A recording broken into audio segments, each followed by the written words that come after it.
লংকাৰ কাৰিখানা বজাৰত বিধ্বংসী অগ্নিকাণ্ড।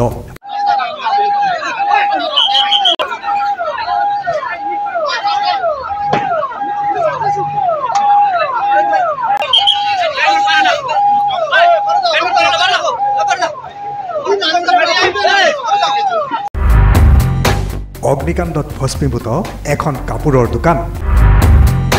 দুপৰীয়াৰ সময়ত সংঘটিত অগ্নিকাণ্ডটোত ইছমাইল আলী নামৰ লোকজনৰ দোকানৰ লগতে গুদামঘৰত মজুত থকা কাপোৰ অন্যান্য সা সামগ্ৰী জুইত জাহ যায়।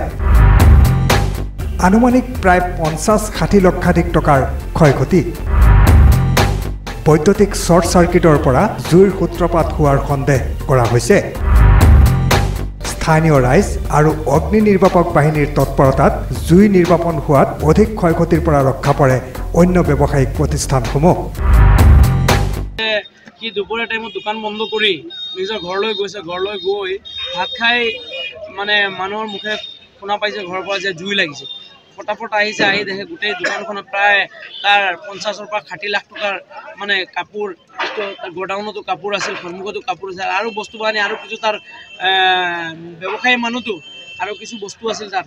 প্ৰায় আমি ৰাইজে লক্ষ্য কৰা মতে বা শুনা মতে আমি যিখিনি গম পাইছোঁ প্ৰায় ৬০ৰ পৰা ৭০ লাখ টকাৰ তাৰ বস্তু বাহানি তাত ক্ষয়ক্ষতি হৈছে। কাকিৰ পৰা দীপজ্যোতি বৰা, দৈনিক অগ্ৰদূত ডিজিটেল।